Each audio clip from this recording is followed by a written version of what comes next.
और ये नहीं कि मासूमी ने सिर्फ अपने ज़माने में, बाज़ औक़ात तय्युल अर्ज़ करके अपने शियों की मदद करते थे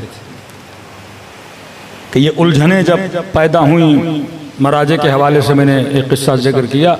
शेख अब्बास क़ुम्मी अपनी मफ़ातिह जनान में लिखते हैं कि एक इस्फ़हान का ताजर, देखिए मासूम तायद किस तरह फरमाते हैं कि आज अगर मैं इस नेटवर्क को मजबूत करना चाहता हूँ माली मदद के ज़रिए खुम्स देके,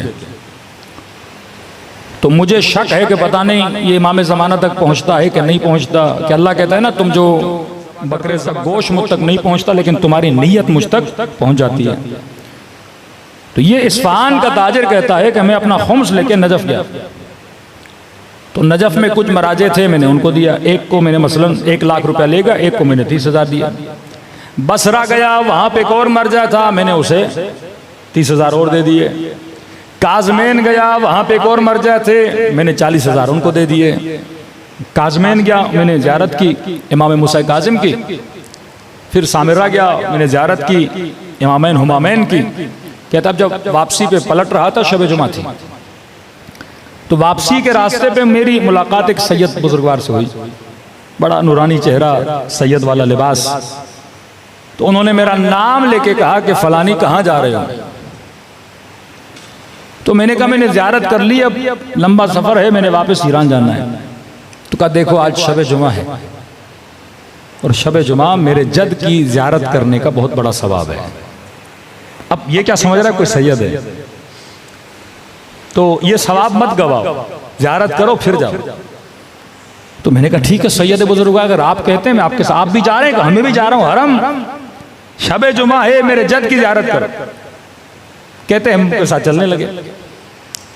कहते हैं रास्ते में एक ज़मीन का प्लॉट था, वो किसी सैयद का था। वक्त के हाकिम ने उस प्लॉट पे रोड बनाया, कब्जा करके किसी सैयद के घर पे रोड बना दिया। हमारे मराजे का फतवा था कि क्योंकि ये मकान गस्बी है तो शिया इस जमीन से न गुजरे, क्योंकि गस्ब हो चुका है। तो जैसे वो प्लॉट आया तो मैंने उस प्लॉट से दूरी इख्तियार की।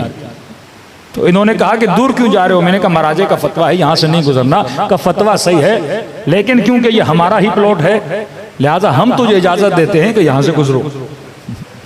कहते अब भी मुझे बात समझ में नहीं आई। पहुंचे हरम में, मुझे कहा कौन सी ज़ियारतें पढ़ते हो? मैंने कहा मौला ये पढ़ता हूँ, सैयद ये पढ़ता हूँ, वो पढ़ता हूँ। उन्होंने कहा ज़ियारत अमीनुल्लाह पढ़ो, इस ज़ियारत की बड़ी फजीलत है। तो कहा मैं पढ़ता हूँ, मेरे साथ पढ़ो। कहते मैंने ज़ियारत अमीनुल्लाह पढ़ना शुरू की। लेकिन जब सलाम देते हैं ना 12 इमामों को, मेरा सलाम हो अली पर, मेरा सलाम हो हसन पर, मेरा सलाम हो हुसैन पर, कहते हैं जब 12वें पर वो आते थे तो ये नहीं कहते थे मेरा सलाम हो महदी पर, कहते थे मेरा सलाम हो मुझ पर। अब भी मैं नहीं समझा। फिर कहा कि ज़ियारत जामे कबीरा पढ़ी है? मैंने कहा जी। कहा इसकी बहुत फजीलत है, इसमें फ़ज़ाइल अहले बैत अलैहिस्सलातु वस्सलाम है। फिर उन्होंने ज़ियारत जामिया कबीरा पढ़ी, फिर मैंने उनके साथ ज़ियारत जामिया कबीरा पढ़ी। और फिर जब सलाम की बारी आती थी ये खुद पे सलाम करते थे। अब भी समझ में नहीं आया। नमाज पढ़ी हमने, नमाज पढ़ने के बाद जब वापसी पे चले अब मुझसे पूछने लगे इस्फहान से आए हो? मैंने कहा जी। इस्फहान में फला आलिम है, मुबल्लिग हैं, उन्हें जाकर हमारा सलाम देना। फला काम करते हो? कहा जी। अल्लाह तुम्हारे रिज़्क़ में क्या अता करे? बरकत अता करे। कहा कि आपका बहुत शुक्रिया कि आपने खुम्स अदा किया और आपने जिन जिन को दिया आपकी अमानत हम तक पहुंच गई। और कहा ये थोड़ा सा जो तुम्हारे पास बाकी है बसरे जाना, फला आलिम है उसे देकर आना। अब कहता है मैं रास्ते में चल ही रहा हूं। अब कहते हैं ना जिन जिन की भी इमाम से मुलाकात हुई उस वक्त जहन को इजाजत नहीं होती थी सोचने की कि सोचें सामने कौन है। कहते अब जब मैं सोचने लगा वाकई ये कौन है, मेरा नाम कैसे पता, मैं किस शहर से हूँ, उस शहर में कौन सा आलिम है, मैंने किन किन को खुम्स दिया है कैसे पता। कहते यहाँ मैंने सर उठाया तो मेरी निगाहों के सामने से इमाम ज़माना ओझल हो चुके थे। अल्लाहुम्मा सल्ली अला मुहम्मद। ये असहाब अहले बैत अलैहिस्सलातु वस्सलाम जिनके अकीदों को तबलीग के जरिए से अहले बैत ने इतना मजबूत किया कि जनाब सईद इब्न जुबैर का वाक़या आप सबने सुना होगा कि हज्जाज इब्न यूसुफ ने इनका गला काट दिया, लेकिन चेहरे से मुस्कुराहट नहीं गई क्योंकि इसका अकीदा क्या था, मजबूत था। आज एक जवान जब तंगदस हो जाता है, क्या हमारे इमाम ज़माना पर अकीदा इतना मजबूत है? क्या हम जब बेराह रवी पे जाते हैं अल्लाह पे इतना भरोसा मजबूत है? ईरान का एक ड्राइवर जो कहता है मैं ट्रक चलाता था, पहले ज़माने में मशहद में बर्फबारी बहुत शदीद होती थी, कह रहे मशहद से ट्रक चला के मैं तेहरान की तरफ जाना चाहता था तो शदीद रास्ते में बर्फबारी हुई, इतनी बर्फबारी के जो गाड़ी के वाइपर थे वो भी काम करना तकरीबन छोड़ गए। मैंने अपने ट्रक को साइड पे लगाया और मैंने सोचा कि जब बर्फ थम जाएगी उसके बाद मैं रास्ते पर आगे बढ़ूंगा, लेकिन कहता नहीं, बर्फ थमने वाली नहीं थी और ज्यादा बर्फबारी शदीद हो गई। यहां तक कि मैंने नोट किया कि रास्ते पर जितनी गाड़ियां आ रही थी उन गाड़ियों ने भी आना छोड़ दिया। अब बीच सहरा में, मशहद और तेहरान का सफर बहुत लंबा है और 80% ये रास्ता सहराई रास्ता है। कहते मैंने कहा कोई बात नहीं, अभी भी कॉन्फिडेंस था कि कुछ भी नहीं होगा, बर्फबारी थम जाएगी। मैंने गाड़ी को बंद नहीं किया, कहीं ऐसा ना हो कि इंजन ठंडा पड़ जाए फिर इंजन स्टार्ट ना हो। लेकिन चंद मिनट के बाद मैंने देखा कि इंजन ने आवाजें करना शुरू कर दी, जैसे इंजन भारी हो गया है। एक बार भारी हुआ, दो बार भारी हुआ, फिर भी मैं परेशान नहीं हुआ क्योंकि मुझे सारा मैकेनिक का काम आता था। मैंने कहा बंद भी हो गया तो मैं स्टार्ट कर लूंगा। लेकिन कहता 3-4 मरतबा इसने आवाज किया और चौथी मरतबा इंजन बंद हो गया। कह रहा अब परेशानी शुरू हो गई, खौफ शुरू हो गया कि क्या होगा मेरा। मैं जल्दी से उतरा, पाना उठाया और जहां जहां तक हो सकता था मैंने इंजन को देखा। इंजन भी सही सालिम था, हर चीज मैंने चेक की। गाड़ी को स्टार्ट करना चाहा, गाड़ी स्टार्ट नहीं हुई। इतने में कहता है मैं गाड़ी के कमरे में आके बैठ गया। बस ये था कि अंदर बर्फ नहीं आ रही थी लेकिन सर्दी वही थी जो बाहर वाली सर्दी थी। अब कहता है मौत की याद आने लगी मुझे। मैंने कहा ड्राइवर अब तो तू मर गया, इतनी सर्दी, सामने से कोई गाड़ी नहीं, इंजन भी बंद हो गया। और आहिस्ता आहिस्ता मैंने महसूस किया कि मुझ पर गुनूद की तारी हो रही है। मैं समझ रहा था कि यह गुनूद की नींद की नहीं है, अगर आंख लगी तो यहां मैं मर जाऊंगा। कहा ना कहीं अपनी नस्लों के जहनों में इमामत के नजरिए को मजबूत करोगे तो ये बच जाएंगे। कहते अचानक किसी मजलिस में किसी मौलाना का जुमला सुना था कि शियो हम वो हैं जिनका इमाम जिंदा है। तो कहते हैं मैंने 3 मरतबा ज़बान से जुमला का या साहिब ज़मान अदरिकनी, मौला मेरी मदद को आइए, मौला मेरी मदद को आइए। कह रहे जब ये कह रहा था तो शायद हमारे बरादर ये सवाल करें कि इसने या अल्लाह मदद क्यों नहीं बोला। कहता है मैंने ये नहीं बोला या अल्लाह मेरी मदद कर, मैंने कहा या साहिब ज़मान अदरिकनी। खुद ही कहता है, कहता मुझे शर्म आ रही थी कि मैं अल्लाह से मदद मांगूंगा। किस बात पे? कहता एक तो मैं नमाज का पाबंद नहीं था, दूसरा ये मेरे अंदर एक गुनाह कबीरा की बीमारी थी। तो अल्लाह भी तो बोलेगा ना, अब जब मुश्किल में आए हो तो अभी मेरा नाम ले रहे हो। तो मैंने कहा इमाम ज़माना की आबरू है अल्लाह के दरबार में। तो इमाम से तवस्सुल किया कि मौला मैं बहुत गुनहगार हूं, आपसे तवस्सुल कर रहा हूं कि अल्लाह के दरबार में वसीला बन जाएं ताकि मेरे ऊपर कोई रहमत आ जाए। और मैंने वादा किया कि आज के बाद नमाज की पाबंदी करूंगा और वो गुनाह जो मैं मिंबर से बता नहीं सकता, जो बहुत कभी गुनाह की आदत थी इसे, उस गुनाह को मैं क्या करूंगा, तर्क कर दूंगा। कहता ऐसे ही अपने ख्यालों में सोच रहा था क्या होगा, बच्चों का क्या होगा, मर जाऊंगा क्या होगा, छोटी बच्ची थी मेरी उसका क्या होगा। इंसान जब मौत को देखता है तो यही ख्यालात उसके जहन में आते हैं। कहता इतने मैंने देखा उस शदीद बर्फबारी में एक शख्स आ रहा है और हाथ में पाना है। कहता मैंने ये समझा कि आगे किसी की गाड़ी खराब हुई है और वो मदद मांगने के लिए आ रहा है। तो मैंने अपना शीशा नीचे किया, मैंने कहा जी आप यहाँ पे क्या कर रहे हैं। उन्होंने कहा आप क्यों खड़े? मैंने कहा मेरी गाड़ी खराब हो गई है। कहा ठीक है मैं आपकी गाड़ी को देखता हूँ। मैंने कहा मैं खुद मैकेनिक हूँ, सब कुछ देख लिया। कहा नहीं हम भी थोड़ा देख लेते हैं, जब मैं कहूँ तो स्टार्ट लगाना। कहते हैं वल्लाह मैंने नोट किया कि जब उसने इंजन के ऊपर सिर्फ उसने अपने हाथ रखे, यहां तक कि उसने कोई पाना वाना भी नहीं लगाया, नहीं सिर्फ उसने हाथ रखे और मुझे कहा कि क्या करो, स्टार्ट करो। कहते यहाँ मैंने स्टार्ट किया, मेरी गाड़ी क्या हो गई, स्टार्ट हो गई।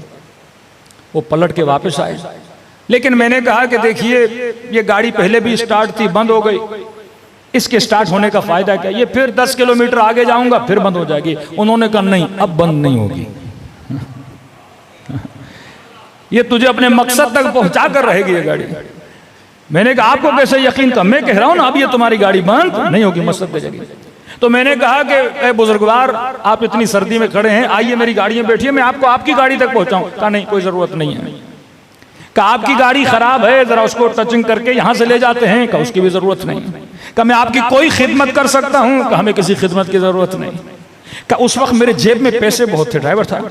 मैंने कहा आपको जितने पैसे चाहिए जो मेरे जेब में मैं आपको दूंगा, मैं बगैर शुक्रिया कि आपको कैसे जाने दूं, आपने मेरी जान बचाई, इतनी सर्दी में अगर कोई ना होता मैं मर जाता। कहा नहीं, हमें पैसों की भी जरूरत नहीं है, अपने पैसे अपने पास रखो। मैंने कहा कुछ तो करूं मैं आपके लिए, बताइए मैं क्या कर सकता हूं आपके लिए, आपने जान बचाई है मेरी। कहा कुछ नहीं, बस जो दो वादे किए हैं ना मुझसे, उन वादों पे अमल करो। कहा बस ये कहना था, वो मेरी आंखों से ओझल हो गए। ये ड्राइवर कहता है मैं गाड़ी से उतरा, कभी इधर दौड़ूं कभी उधर दौड़ूं, कभी गाड़ी के पीछे जाऊं, लेकिन मुझे नजर नहीं आते। कहते हैं गाड़ी स्टार्ट की, वहां से लेकर घर तक मेरे आंसू नहीं रुके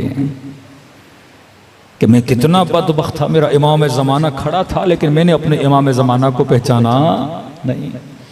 कहता देर रात को घर पहुंचा, अपने बच्चों को सुफरे पे बिठाया, बीवी को सुफरे पे बिठाया, और मैंने कहा है मेरी ज़ौजा, ऐ मेरे बच्चों, आज के बाद जिंदगी गुजारने का तरीका मैं बदलने वाला हूँ। आज के बाद नमाज वक्त पे पढ़ेंगे। ज़ौजा को कहा देख आज के बाद अपने हिजाब में सुस्ती न करना। बच्चों को समझाया कि बच्चों ये करना। का मेरी बीवी इतनी खुश हुई, कहने लगी कि मैं तो कब से चाहती थी तू दीनदार बने, लेकिन तू दीनदार नहीं बनता था, लेकिन ये बता तेरे अंदर तब्दीली कैसे आई। इसने वाकया सुनाया कि इमाम ज़माना मुझे नजर आए थे, मौला ने मेरी जान को बचाया। कहता है जब ड्राइवरों के बीच में गया, या अजान का वक्त हुआ, सारे ड्राइवर चले गए खाना खाने, मुझे कहा तू भी चल खाना खा। मैंने कहा नहीं, पहले मैं नमाज पढ़ूंगा, बाद में खाना खाऊंगा। ताज्जुब करने लगे, आज तू बड़ा मुत्तकी बन रहा है, आज तू बड़ा परहेजगार बन रहा है। ताने देने लगे इतने दिन तू क्या करता था, आज कैसे बन गया। कि ये मेरा कमाल नहीं है, ये फर्जंद ज़हरा का कमाल है। तो कभी कभी इस तरह से जिनके अकीदे बातिन में मजबूत होते हैं, अहले बैत ज्यादा अकीदों को मजबूत कराने के लिए अपनी ज़ियारतें करवाते हैं। सलवात पढ़े मोहम्मद व आले मोहम्मद।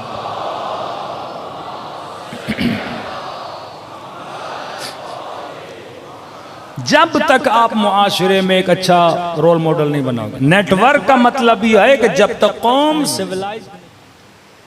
सिविलाइज का मतलब क्या, जिनका अमल एक जैसा हो, जिनका कौल जिनका फ़िल एक जैसा हो। आज आप एक शिया को किसी सरकारी ऑफिस में उठाएं और किसी अहले सुन्नत, अमल एक है। सिर्फ यह है कि इसने या कोई कड़ा पहना है, या इसने कोई लॉकेट पहना है, या इसने मुहर्रम में काले कपड़े पहन लिए, कहते हैं मैं शिया हूं।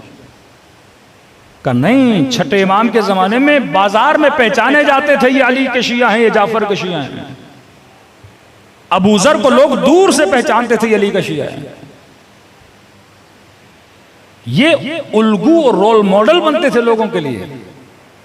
जब तक हम इस नेटवर्क में रोल मॉडल नहीं बनते। आज आप अपने नूह खानों को देखा है कि जितनी भी नूहों की वीडियोज आती हैं, वो उसमें क्लिप किसके डालते हैं, ईरानियों के डालते हैं, इराकियों के डालते हैं। 80% मातम के क्लिप किसके होते हैं, ईरानियों के होते हैं। हमारा क्यों नहीं डालते। आपका सबसे बड़ा नूह खान नदीम सरवर बारहा अपने नूहों में कह चुका कि मेरी दिली तमन्ना है कि मैं नूहा पढ़ूं और आप ऐसे मातम करो जैसे ईरानी नज्म और ज़ब्त के साथ करते हैं। मतलब अभी तक वो नज्म हमारे अंदर पैदा नहीं हो सका कि बासिम करबलाई जब हरम इमाम हुसैन में नुहा पड़ता है, लाखों का मजमा होता है और उसके नुहे पे एक साथ हाथ ऊपर जाता है, एक साथ हाथ नीचे आता है। ये किसका कमाल है कि आज हमारा सबसे बड़ा नूह खान तमन्ना कर रहा है कि मेरी कौम ऐसी हो, लेकिन बना नहीं सका उस कौम को ऐसा।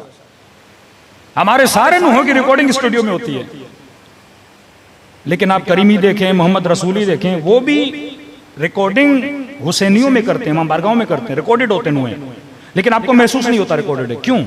क्योंकि वो अपनी अंजुमन को बुलाते हैं, वही नुहा पढ़ते हैं, लेकिन वो नज्म आपको नजर आता है। हमारे यहाँ अभी तक वो नज्म पैदा नहीं हो सका।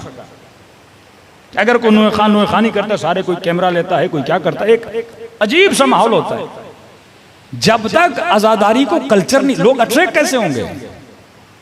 जब आप में नज्म होता है तो दुनिया देखती है 10 लाख लोग खड़े एक साथ हाथ उठा रहे हैं, एक साथ हाथ सीने पे आ रहा है, और एक बंदा इनका हाथ उठवा रहा है और हाथ सीने पे ला रहा है। इनके नुए खान में इतना पावर है कि एक आवाज देते हैं मुक्तदा सदर, पूरा मजमा खामोश। लाखों का मजमा, यानी जब आगा रहबर तकरीर करते हैं मिलियंस का मजमा होता है, लेकिन सुकूत कामिल, शऊर कामिल। कौम बनती है जब उनकी हरकत, उनकी सकनात में क्या आ जाता है? सुकून आ जाता है।